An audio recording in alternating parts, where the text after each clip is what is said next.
Hey everybody, hope you're all doing well. Thanks for clicking here on another collab on the channel. Looking forward to this one. It was a lot of fun to record with my friends, and there's a really great conversation here about a classic animated film. But I wanted to start this off quickly by just throwing out a quick disclaimer. I am a little bit new to using Zoom and recording via Zoom, and so with that came a rookie mistake of unfortunately having a setting in place that had us all stacked vertically. And then I realized it about halfway through the recording, and it kind of goes back more to full screen. I am going to do my best to edit around it and keep the film engaging on an editing standpoint. But with that said, there is a fun conversation here, but I just wanted to mention that's why things are framed the way that they are in the video. So I hope you guys still enjoy the video, and let's get into it.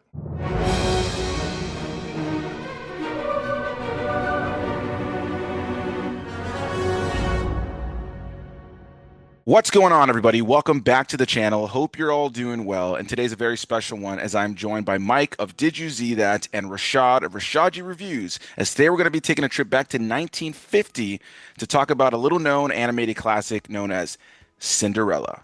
Directed by Wilfred Jackson, Hamilton Luske, and Clyde Geronimi, this film stars people like Eileen Woods, Eleanor Audley, Verna Felton, Rhoda Williams, and more. So before we get into this review, guys, firstly, thank you so much for joining me. I really appreciate it. Mike and Rashad have been here on the channel many times before, and I believe, if I'm not mistaken, this was a first time for both of you guys. I have to imagine, Rashad, I think you've seen it because you have kids. But Mike, I know this was a first time. So Mike, we'll start with you. First time watching it, just quick first impressions before we get into the meat of the review. Did you ever have this film around you at any point in your life? Nah, growing up as a kid, this was never shown to me at all. It was just Toy Story, But yeah, kind of first impressions is, for a movie that's like 76 years old this year, still visually impressive. It still had me like, wow, they made this in the 50s. The animation was beautiful. Even the version now, which was like a Blu-ray copy, stunning. So overall, tight animation in terms of that aspect. Runtime didn't drag by or anything like that either. Nice, quick, solid, in and out kind of movie. Definitely some character development I would have liked to have gotten into a little bit more, and a few little nitpicks, but I'll touch on that a little bit later. Nice, man. Okay, interesting. Yeah, definitely crazy. You've never seen this movie before. Rashad, you have kids, so I have to imagine you've seen this film at some point. And you grew up with this movie being prominent. Yeah, not so crazy to never have seen this, man, because this is a girly girl movie. All right, my father, like the kind of person my father was. My father's very old school, right? So he would never, if he saw me watching Cinderella as a kid, he would think something was wrong with me. You know what I'm saying? That's just how my father was. So yeah, I didn't see this until my daughter was, I think, 6 or 7. So she was into the whole Disney thing. So not only did I had to watch the movie, but I had to get her like the pumpkin coach and everything, and the horses and the Cinderella dolls and shit. I had to get all that, man. But I did watch it one time, but this feels like a first time watch because I didn't pay attention at all. Kind of like the Half-Blood Prince. I didn't pay attention at all. I was there. I was present. I was pretending. My daughter's like, "Daddy, wasn't that cool?" Yeah, nice, cool, yeah. But the whole time my mind is somewhere else. I'm thinking about other shit.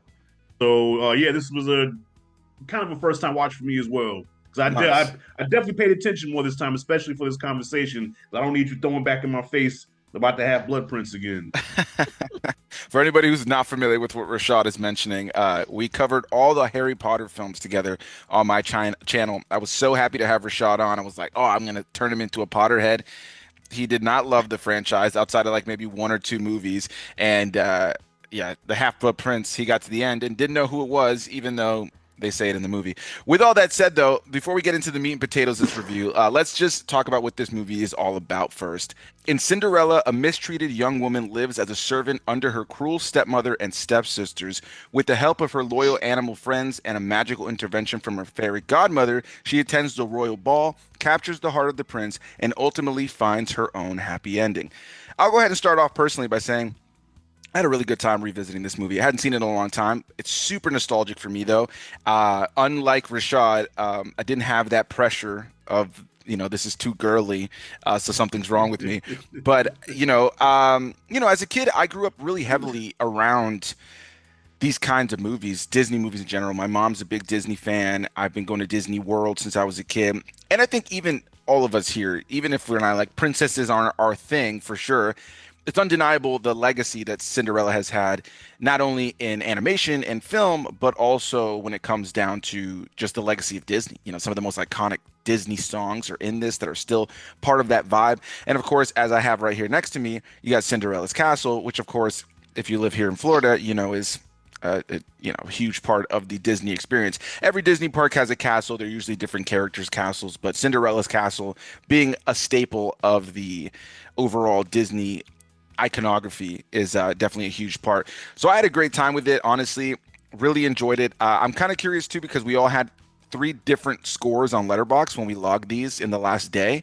I ended up giving this movie a 4.5, and only because I take into account the time it came out. And this movie's 76 years old. I mean, the animation, like Mike mentioned, is stunning. I mean, the animation still moves so well. Now, mind you, there have been, color gradings and different things like that over the course of years, remasters. I watched the 4K version that they had on Disney Plus, so of course it's going to be as crisp as it can be versus like the VHS copies I grew up with.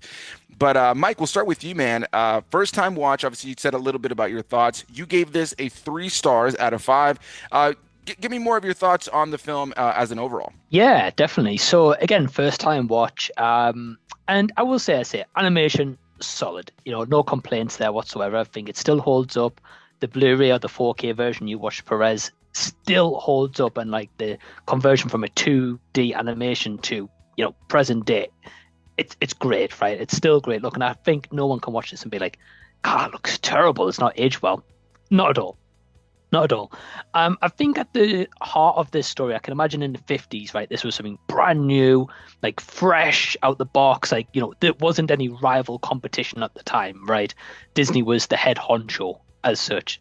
So I can imagine it wowing audiences, of course, like little girls, younger women, whoever was like, wow, I'd love to be a princess, or this idea of being a princess, maybe stimulated from Cinderella. So with my score, I took into account, okay, this was probably more impactful, or maybe as a kid, maybe I would have had more impact with this, or like Rashad having a daughter, for example. If I have a daughter one day or a kid, I'd be like, hey, I'll show them Cinderella to be like, look, this is where animation started and this is where we're up to now, right?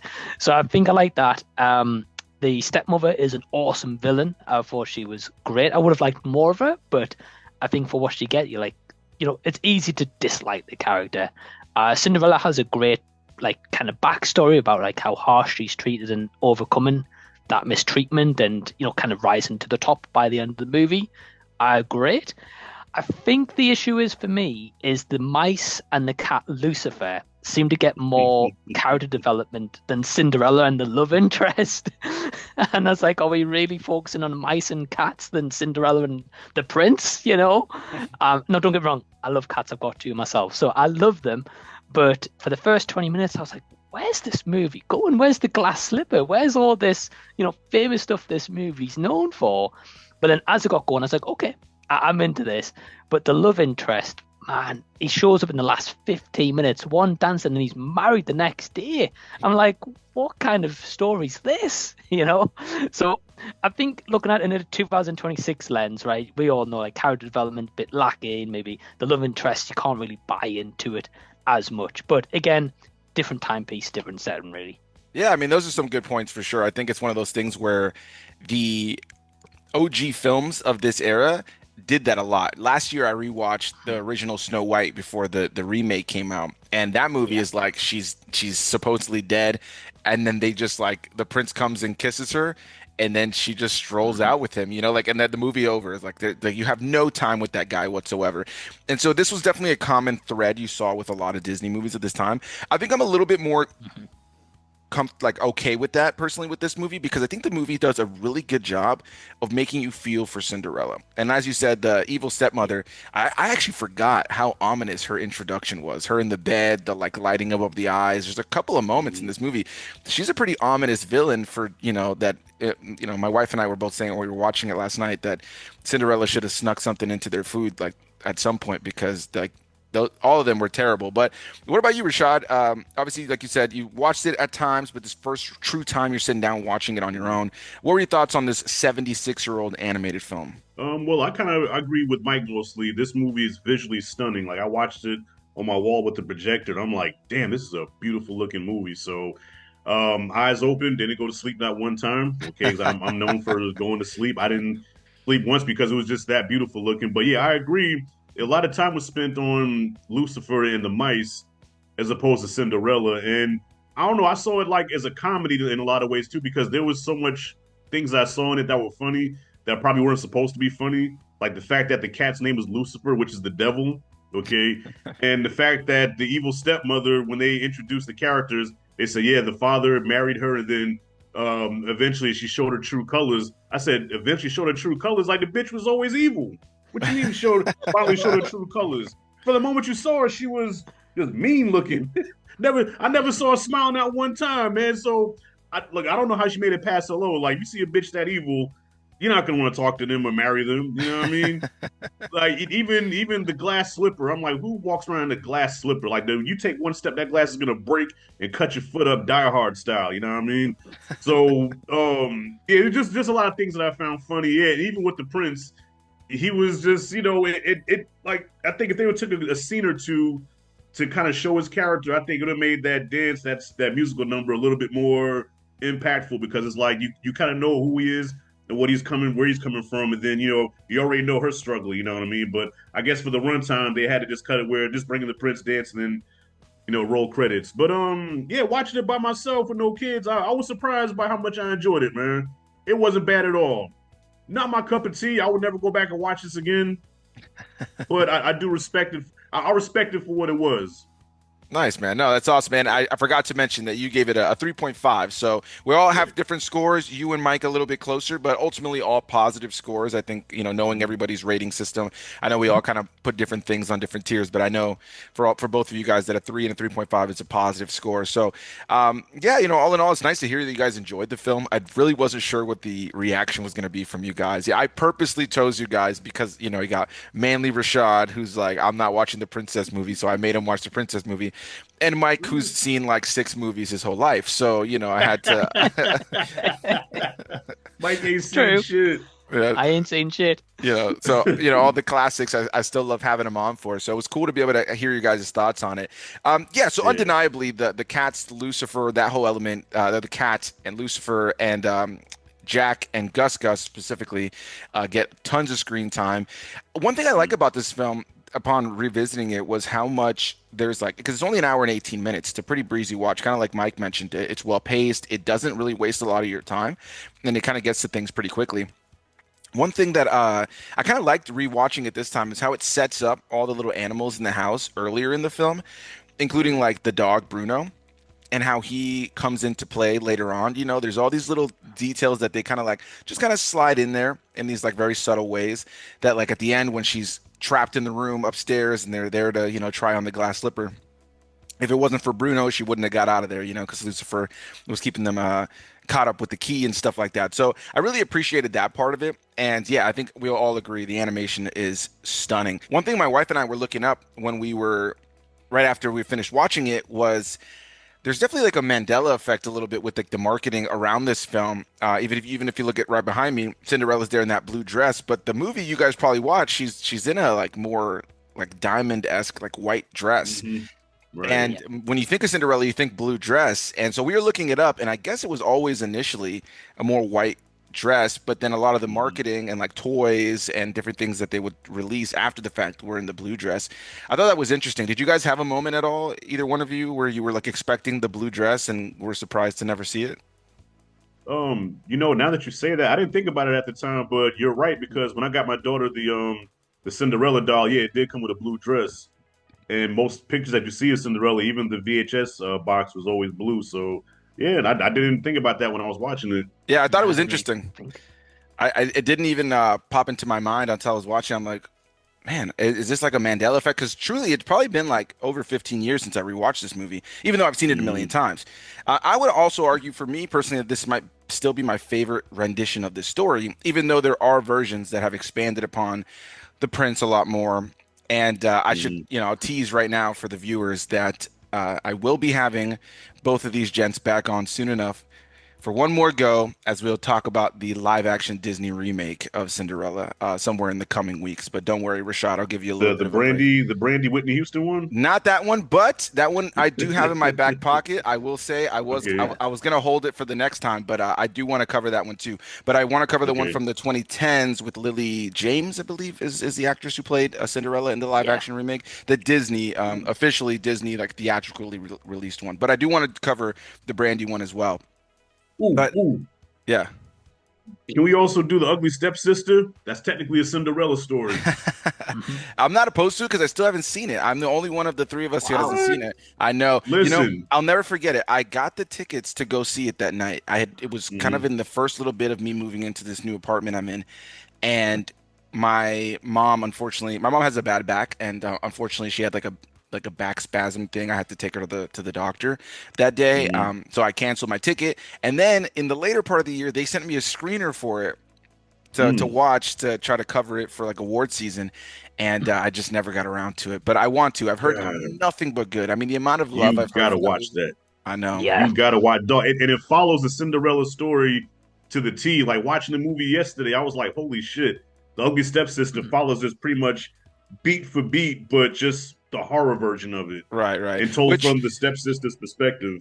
to be fair, a lot of people don't know this, but a lot of the Disney, I mean, plenty of people do know it, but a lot of the Disney classics are based on like darker tales. Like Mhm. Little Mermaid is famously based on a far darker tale where, Ariel is far more of like a siren, kind of like evil mermaid.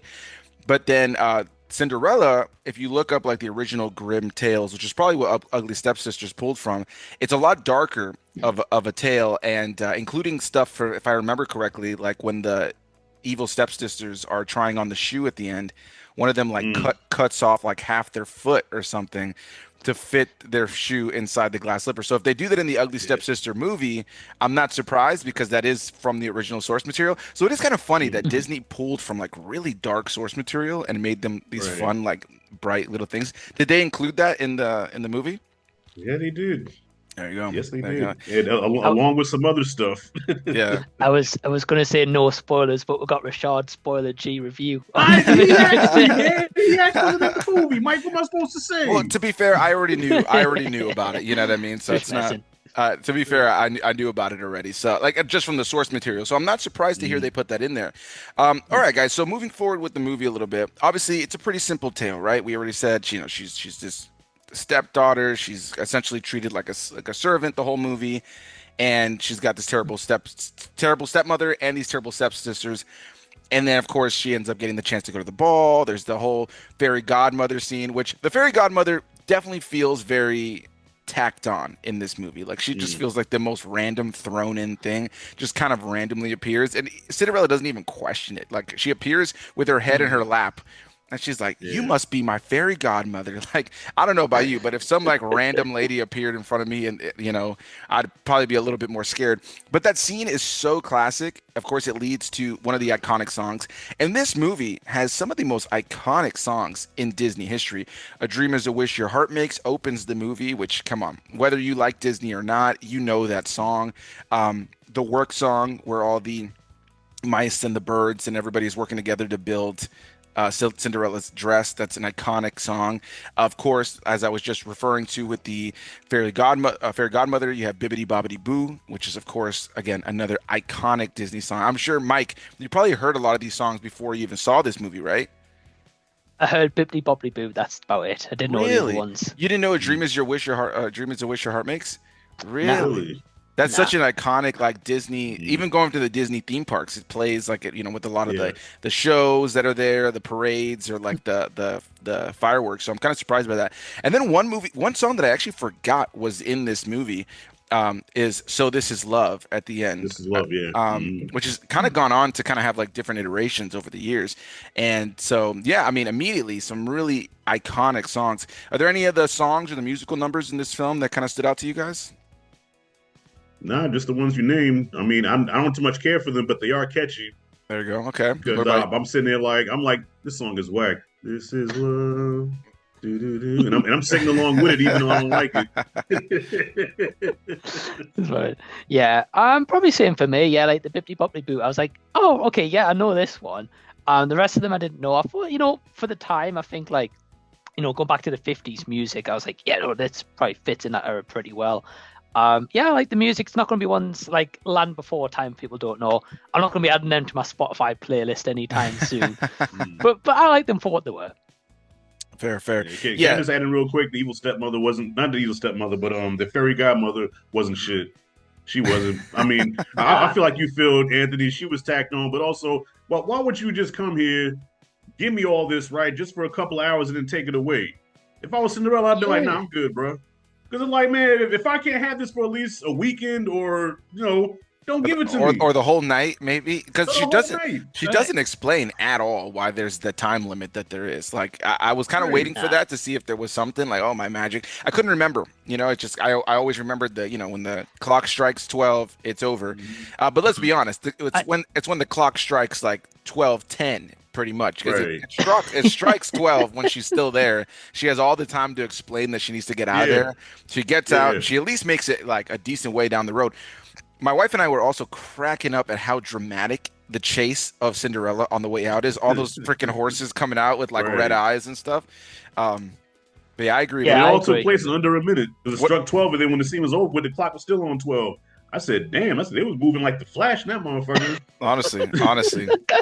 Because she goes for, like, as far as movie time, she goes a few minutes over 12 for sure. Yeah. 100%. What about you, Mike? What did you think about the fairy godmother and all that? Yeah, when she first showed up, I was like, this is weird as hell. I was like, she's crying on this bench, and all of a sudden, like within like a second, she's crying on some random woman's lap, and I'm like,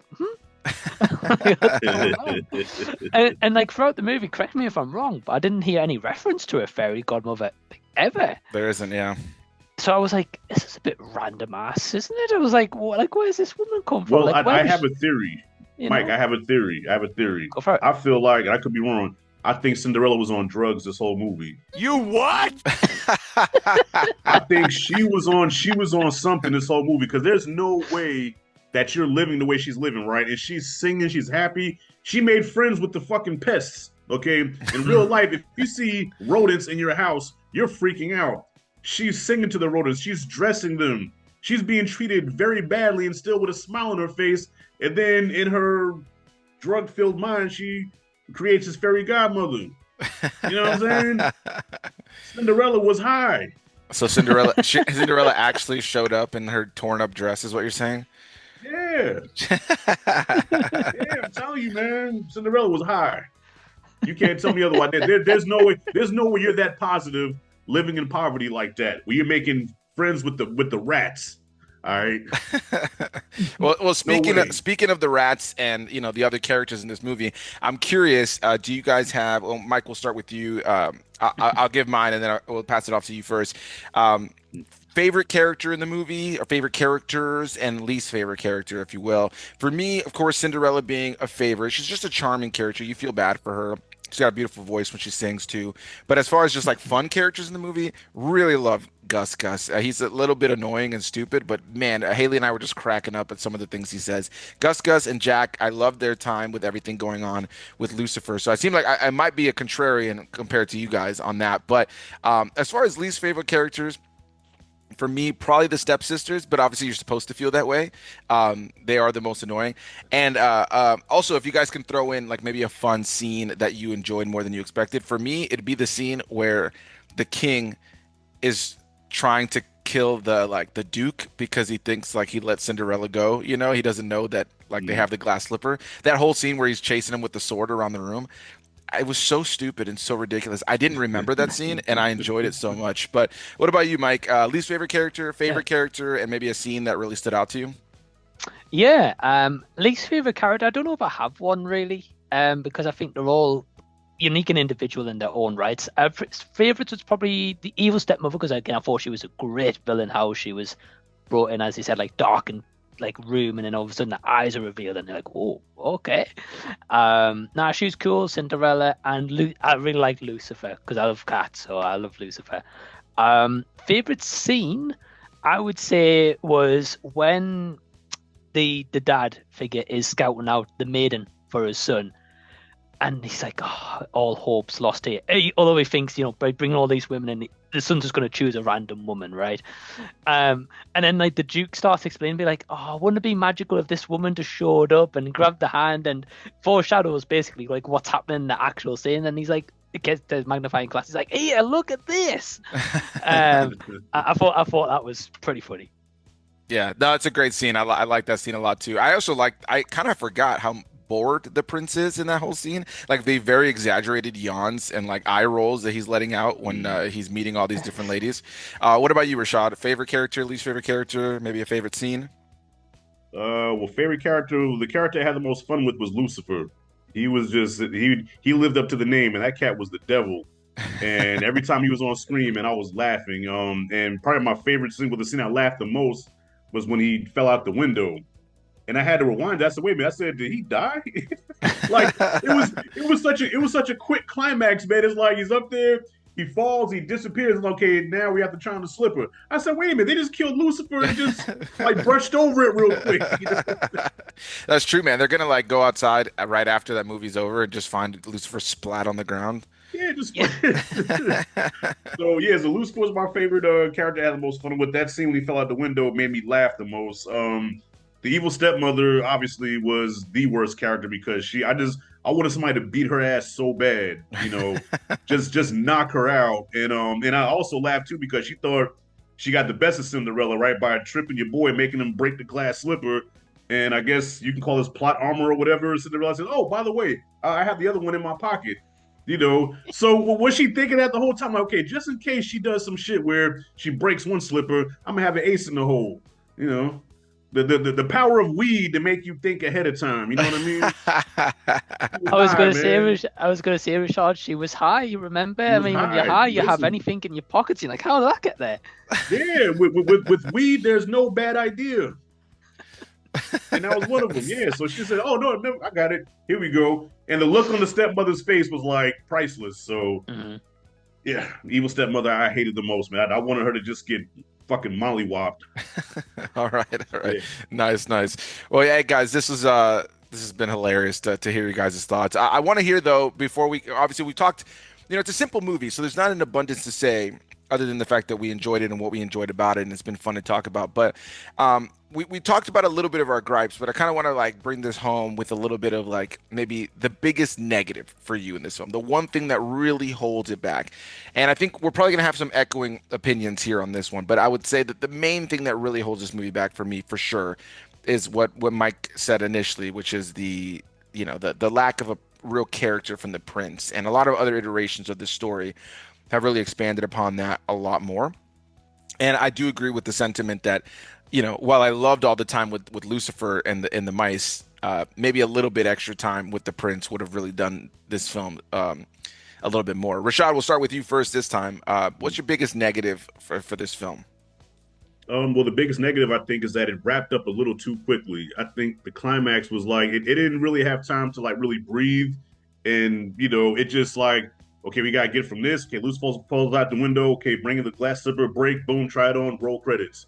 Like, it happened so fast, like, I couldn't process, it didn't give me time to process what the hell was going on. Next thing I'm hearing, the ending song. So I just wish that they would have took more time and it kind of stretched the climax a little bit more. It was like a quick nut and then it was done, Yeah, no, that's totally fair. Yeah. What about you, Mike? Yeah, agreed. I think the ending first, like what Rashad was saying, I agree with. Like, yeah, she tries on the slipper. She then whisked away to the castle. And next scene is just bells ringing and they're married. I'm like, okay, that's pretty quick. Like they don't even know each other at this point. But okay, cool. Yeah, I think for me the biggest one, as I touched on, like we touched on there, is the character development. I feel like in this day and age, again, different time, appreciate it. But I need we get a root for Cinderella the entire movie, so you're on her side. But then at the end, you don't know this prince, what's his past relationships being like? Like, what kind of woman is he actually looking for? And why is he turning all these maidens away when he's got like a line full of women, right? I know he can, be more picky, I guess. But, there's just no character to him at all. So you don't really, I personally didn't feel the romance, didn't feel the marriage. I didn't feel like, I want Cinderella to get a really happy ever after with this guy because I don't know the guy. So I feel like if they elaborate on some scenes, give him a big character, like again, like a scene or two, expand this runtime even an extra 5-10 minutes, just a few scenes with him and the dad to get their relationship and what they're like, because he's pressuring him to get married but we don't know if he's feeling the same or he's actually just kind of going along with it. I just feel like it's lacking in that department, really. Nice, nice. Well, hey, like I'm glad to hear that ultimately we all enjoyed it. Like that it was nice to kind of like talk about it. An old film. I have so much fun going back and revisiting these classics because I think sometimes it just kind of reminds you where we've come from. And in an age where we have like AI being such a prominent thing that people are trying to include in everything now, and even just like the advent of things like 3D animation, which I think we would all agree that 3D animation is incredible, but last week I covered Pinocchio with Chad Saborin, and we were talking about that movie and just how beautiful that animation still is. And this film is a perfect testament to that too. That this hand-drawn animation. I know Mike and I also had a similar kind of experience in the recent years because we covered all of the Land Before Time films here on my channel as well together. And especially when you go back to that original film from the late 80s, it's just such a beautiful looking film for its time.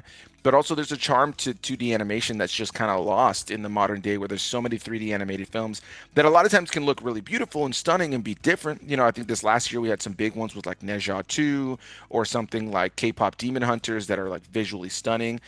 But it makes me miss 2D animation and the hard work that goes into it. And you look at a movie like this, and it just holds up, And there are some 3D animated films that maybe in the earlier days of 3D animation that don't hold up as much, or that maybe look a little bit more rough compared to films of today.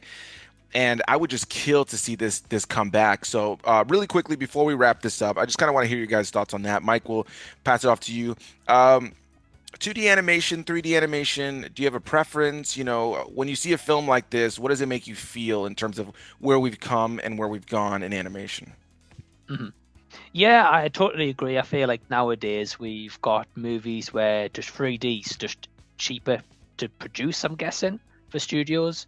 So I feel like a lot of the time the animation just isn't special anymore. It's like that's a standard now for movies. Whereas I feel like this 2D animation, or like as you mentioned, like K-pop Demon Hunters, for example, and like Into the Spider-Verse and stuff like that, because it's kind of like wacky, zany, a little bit different animation, they are standing up and people's like, wow, the animation's superb. Whereas I feel like Disney just churn out the same 3D sort of animation unless it's Pixar that is that next level. And I feel like if they had a 2D animation like this, it would get an older crowd back in and be like, wow, like look at this animation. But also people who grew up like us, we grew up on 2D animation, to be like, it's nice to see this come back. And also it feels more personal, and I think it's probably because the artists are drawing the imagery, so of course they've got to take their time, they've got to get the expressions right, whereas it's all computer now. I just don't think you capture that same magic a lot of the time. Yeah, no, I definitely agree. What about you, Rashad? Yeah, I agree, man. The 2D animation, so it just gives you that it's organic. You know what I mean? Like it has like that magic feel to it. Like like I said, I wasn't like Cinderella's not like something I'm gonna say like, yo, I gotta watch that Cinderella, man. But when I'm watching, I'm like, damn, like I'm just like blown away visually by how it looks. There's just a magic to it, man, that you really can't put into words. And like you said, it holds up. Like 50 years from now, you're gonna watch this movie and feel the same way. Whereas are we going to have that same experience when you watch Toy Story, 50 years from now? You know what I'm saying? Like you said, like you can see the difference night and day between Toy Story 1 and Toy Story 4, but whereas you watch this, it's like, damn, this shit hold like Pinocchio and The Jungle Book, like all those movies, man, still hold up. And I think Neja too really, am I saying that right? Neja? Yeah, Neja, yeah. Whatever, yeah. Does a great job of blending that together. So it has the magic of the 2D animation, but then has the modern day look of the 3D animation. I think that's why that movie is so special, because it brings them together in a way that, you can appreciate, where it pays homage to the old school while keeping up with the times. You know what I mean? But yeah, I would love to see 2D animation come back, man. I grew up on that. That's my childhood. You know what I mean? So yeah, bring it back. I mean, it's more work, harder work, but in the end, it's worth it. Because you have something like this. There's just something about 2D animation that just has like a timeless feel to it, and they really do. Yep. There's a charm to it that's just so unique to that kind of film. So yeah, I'm glad to hear that you guys agree. I wish and I hope that we get more 2D animation. I think 2D animation right now is living through anime mostly these days. Anime, I think, is where a lot of that 2D animation is happening. There's plenty of 3D animation that's included in that these days, but I think that's where we're seeing a lot of it. But It's yeah, kicking ass too, because last year was a big year for anime. You know right, what I'm right. saying? So the proof is in the pudding, man. Yeah, every year anime is getting bigger and bigger worldwide, Yeah. and every year there's Mhm. bigger and bigger successes. Every time a big new anime movie comes out that's attached to a franchise or something, it breaks box office records. I know in the last like 10 years, it happened with Dragon Ball, it happened with Demon Slayer this last year, it happened with Jujutsu Kaisen a few years prior. It's like there's so many popular anime series that are getting, maybe installments of the series in a movie that could put to theaters, and it's doing well. So there's clearly Mhm.